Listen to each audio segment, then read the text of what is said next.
Hey everybody, it's Diandra Marie and welcome to Imposter Syndrome, an interview series where I sit down with a creative artist or entrepreneur to talk about their journey and how they combat imposter syndrome. And sitting with me, I love to do a jig. I gotta make this a regular thing. Mouna, who is the owner of Armand Life Inc., which is a multimedia agency specializing in entertainment, music, production, and management. So all of the hats are on. All the hats are on. Nice. I gotta change that up a little bit. We like that. Dope photographer, which is how we met through like the content creation lens, and also world-class international chef. I don't care what anybody says. Period. I'll take that. We're gonna get to that in a bit. So welcome to the show. Thank you for having me.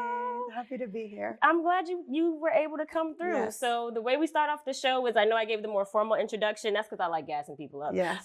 So we want you to tell a little bit of your story. Let the people know who you are. Okay. What do y'all want to know? Okay, so my name is Mouna here in Newark, which I love. Food, the international chef, all that. You know, it's not officially yet, but I feel like unofficially, I'm definitely a person who likes to create an experience. So I feel like that is who I am in like in my core. I really. Love that. Yes, I love that. So how did that like permeate into the different things that you do? You know, creating an experience could be literally anything. Yes. Like this you like is like that? creating. You like how I branded that? You need to put that in the bio. Don't steal that. Don't chat GPT that. So how have you like found you creating an experience in all of the different like things that you do, whether it's like super artistic or, you know, more on a lifestyle basis?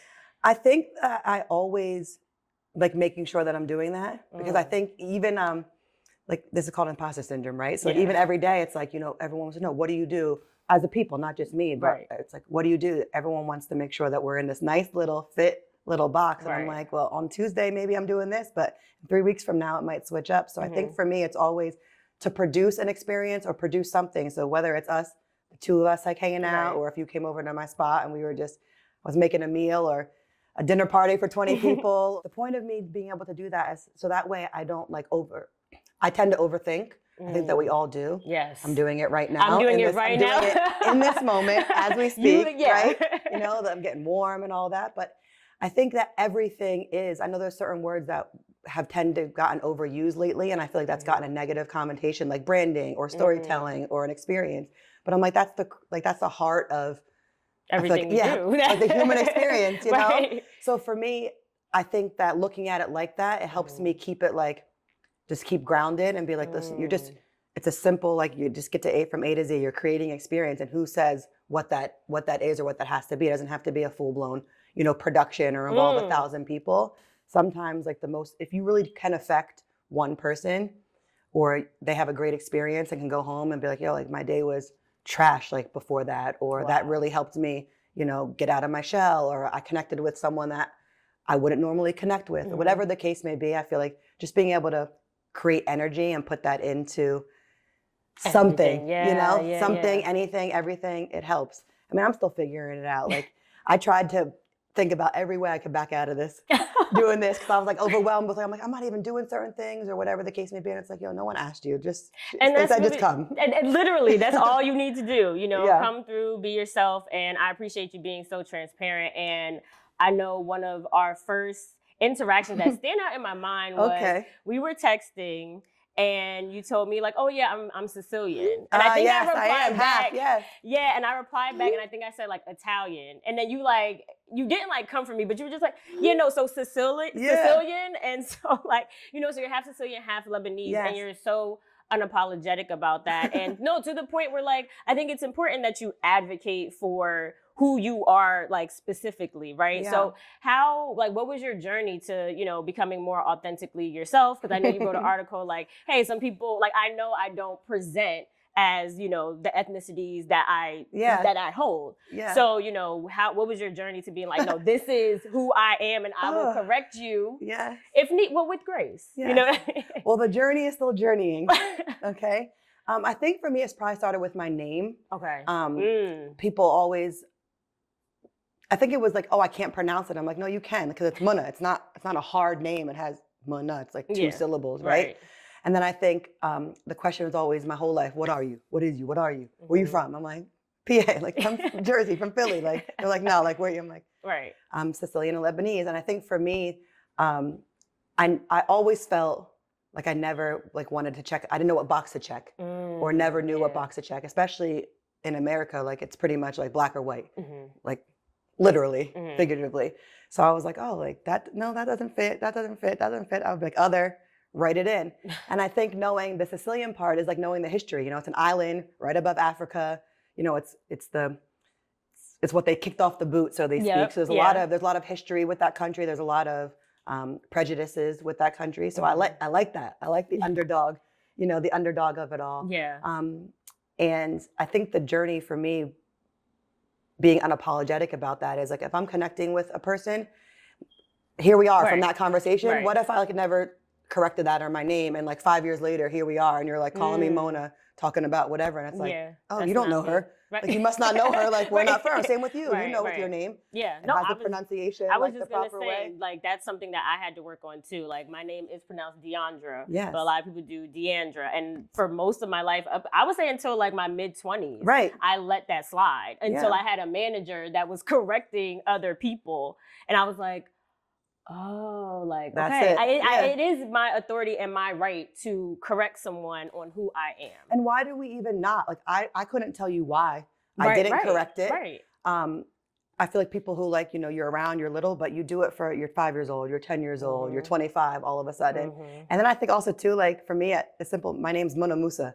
So it just goes together. Yeah. So I'm like, that sounds pretty dope. So like I should probably just use that, you know? 4 syllables. Yeah, like some people got like 7 and 8, but can't pronounce 4. And like, I think too, like you do it for like, for me, it's for the next, you know, like for the younger girls, like for my nieces, for our people, like for whoever, like everyone has family, and it's like take up space. Like, but it's like, it could be as simple as like, just start with your name or start with your background. But I think also too, like for me, the background piece is those two ethnicities. Normally, like if you go to Sicily or you go to Lebanon, that's the only people you're gonna see. Like, you know, so even my family, like my parents meeting in this country and them coming together and even, you know, creating me and my brothers, it tells a story, and there's food connected to that, and there's a lot of negative and positive connected to that. I mean, obviously we're in a time where you think about the Middle East, it's crazy, and that's people who have differences who can't really seem to figure that out. And I think that's the importance of it for me, just being able to use it as a tool, because it is authentic to me, and I don't have to try to make up a story, which I think that's what you kind of end up doing when you, like just through human experience, you want to be accepted. So, okay, I'll be who you need me to be so I can fit in this space, instead of just saying this is who I am and allowing the spaces to kind of form around you. So I like that. Good. I know. I'm kind of this is how I process. Just by repeating back what you're teaching me. But you said something that truly goes to my next question, which was food. Okay. look at the face, like so you said like combining the two cultures and that making you who you are. I feel like two of the biggest loves that I've seen you do is like the cooking and the photography. And I've seen you, I know you do like food photography, you know, I mean, clearly you might, you know, you can style it up, chef it up. But there's still two separate skills. There's still, I'm sure, two separate loves. So what does like cooking do for you that photography, or like what kind of release is cooking for you that, you know, photography and everything else isn't? Yeah. Cooking is therapy for me. It's everything for me. And I couldn't tell you how it got there, the same way I don't remember how I learned to walk and talk and breathe. I mean, it's innate maybe. Got you. And it's a release. And I just realized this week, when I make a mistake, like if I'm cooking or in the kitchen, I don't think twice about it. I'm like, okay, taste that, change it up. And I realized that I don't do that with anything else. Like with photography, for example, or taking photos, which for me, I don't even say photographer or photography. I just like to capture an experience in a moment, and the camera just happened to be an extension, I feel like, of my eye or of my. That's so true. I feel that as a videographer, like that. Yeah, I feel that. And I think like when you look at what's on the other side, it really depends how you're connecting with the person. Photography, videography, whatever the case may be, because you can't just be like, right, I'm here, right? Because people get awkward. Yeah, I mean, listen, right? Yeah. So with food, I don't know, it speaks to me. It allows me, maybe because I feel like I'm good at it, or I know what I'm doing. So that allowed me a little bit of a safe space. But I know, like, even like during COVID, everyone's like, I'm sick of making 18 meals a week or like cooking for myself. And I'm like, and you were like, oh, thank God. Yeah. Like, I even remember when you messaged me when we first met, I was like, oh, I was just, prepping food. And you were like, oh, like what? And I sent you a video. You were and I was like, now we're going to get into more food stuff. We're going to play a little game, but there's a big difference between the way I prep food and you prep food. Okay. Mine is looking like two pieces of bread and some meat. And listen, anybody can do that, and I feel like it gives you like like when you can do something, at least something that you've never done before or whatever the case may be, I feel like it gives you a little bit, it reminds you or tells your brain like, relax, like it was started. Like you're safe. Like you started, it was this thing. And I feel like for me, food it really is art, like as well. Yeah. And it is a science. It is, you are creating. And I think for so long, I didn't think of it like that way. So I'm glad that I didn't, probably, because I might have found a way to put some type of box, into that, because that is the major difference. I'm probably the most free when I'm feeding. So whether it's feeding myself, whether it's feeding others, and I use that, like, I think that's what's that word? It's more than just actually here. Yeah, here's like a plate you're serving. Of food. Yeah, you feel like you're serving a piece of yourself. You're serving a piece of your heart. And then that came from because that comes from my family, that comes from my backgrounds. And I think people really can connect over food. Like if we take the two of us, we have different backgrounds, right? But somebody's auntie's making an empanada somewhere or making a stuffed, like a meat pie or a ravioli or something around the holidays that people gather around or commune around. And I feel like that can break down like a little bit of like barrier, because people, we are scared about what we don't know. Right. Even if it's, I don't know how to use my camera settings, or I don't know how to make this dish. It's like, just keep it simple. Like, just get back to the basics. All right, guys. So we're about to get into a little game with Mouna. So since food is your love language, we decided to create this game, Guess That Dish. So we went on your Instagram. We found a few dishes. So I'm going to hold up the picture. Okay. And then you're going to let me know what it is. And they're mine. They're my dishes? Yeah. So listen, there's already a learning curve. That'll teach me to put more up there. All right, you ready? Okay. There should have been more. All right, ready? Yeah. First one. Oh. Hold on. Oh. Let's show the peoples. Yes. Let's show the peoples. Okay, what is this? Well, that is my first love, a dippy egg. That's a dippy avocado naan. Dippy avocado naan? Yes. With a little sriracha, drizzle, some everything but the bagel seasoning. So what do you like about the dippy eggs? I love the juice. I like when you press into the egg, it gives a little tingle. A little something. I think I have a childhood memory of like eggs. Like even like the first time I went to Lebanon, they would just like crack like a bunch of eggs in a pan, and that pan would come to the table with the pita bread and like all the other like little, we call it a mezza, like a spread, or charcuterie, which is like so popular now, but they call it Oh, how's it pronounced? Charcuterie. Is that like, that's where the word comes from? Yeah, because yes. You better teach us the word. Tell the people one more time. Well, mezza is like a spread. In Lebanese, we call it mezza. My knowledge with food, picky patty over here. If it's not chicken tenders and fries, I don't know the food. I forgot. If it's not spaghetti and meetballs, I don't know. So please do not refer to me for anything. We're gonna get you right. Okay, cool. I'll come back, maybe in the show notes. Because now it's too much pressure. Got you. But it's basically like when you give a spread of food. When you sit down, you see all the things. You see the Lebanese, you see the hummus, you see the vegetables, then you see the food, and then the eggs. It's like a Middle Eastern breakfast, you see a lot of that. Okay. But that was just me cleaning out my fridge and using what I had. Well, the way I clean out my fridge, it go in the garbage. We're gonna get you. That's just me. All right, next one. I don't know what I called this, but this is definitely a taco. This is a shrimp taco. Okay. But there's I gave it a name. You did give it a name because there's something else with that, and there's something else on there. There's corn, there's cabbage. Okay, there's a fruit. There's avocado. Oh, mango probably. Mango peach tree tacos. Mango peach. There's no way I call it a peach tree. Okay, then maybe I just wrote it down wrong. But I love that. I like that. It's in Atlanta. Good. I have good times when I go there, but yes. Okay, so that's an Atlanta like vibe. I think like inspired by. Since you just said peach tree, it just made me think of that. But no, that's not true. That was actually cleaning out that was really. Okay, so all of these are just you cleaning out your fridge? I was wrong. The naan was just what I wanted because that was breakfast real quick. But that I had shrimp. Oh, okay. And I had like a head of cabbage, and I was like, what am I gonna do? And really all you need to make a good meal is, there's a book about it now, I should have created it, but it wasn't me or my mama. Salt, fat, acid, heat. Those are the 4 things you need to cook. Okay. Salt, fat, acid, heat. Okay. We're going to do an imposter syndrome cooking episode. We should. We will have you back. Look, everybody, all the people in the back, the crew, right? The people want this. Okay. Last one. Hopefully this wasn't you cleaning out your fridge. I bet you it was. Because this looks really good. This is French toast, but it is made with sweet Hawaiian. The buns, I love a bun. I love a. Me too. Hey. Yes, it's French toast. I topped it with peaches.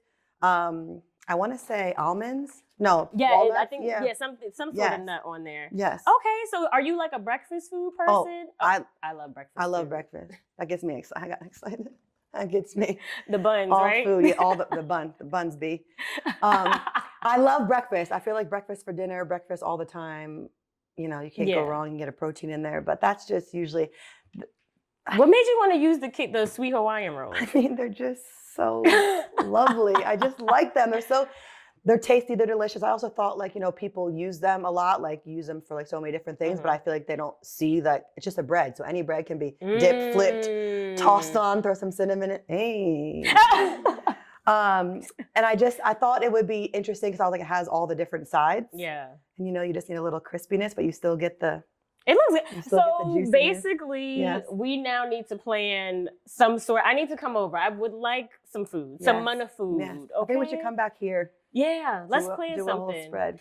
Stay tuned. Yeah. Stay tuned. Maybe find out what all your interviewees like or their faves are. Maybe we'll do a little wrap up at the end. This is being documented. Yes, I get it. Just want you to know. I'm very aware. Maybe we whether this make it in the cut or not. This is documented.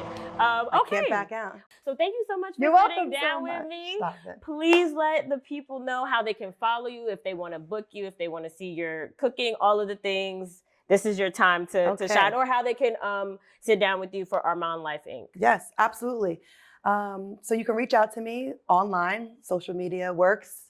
I still call it Instagram, Twitter, all the things. You can find me at MyMouna Inc. Mouna Musa. Anything you type in my name, you will find me. Feel free to reach out, send a message.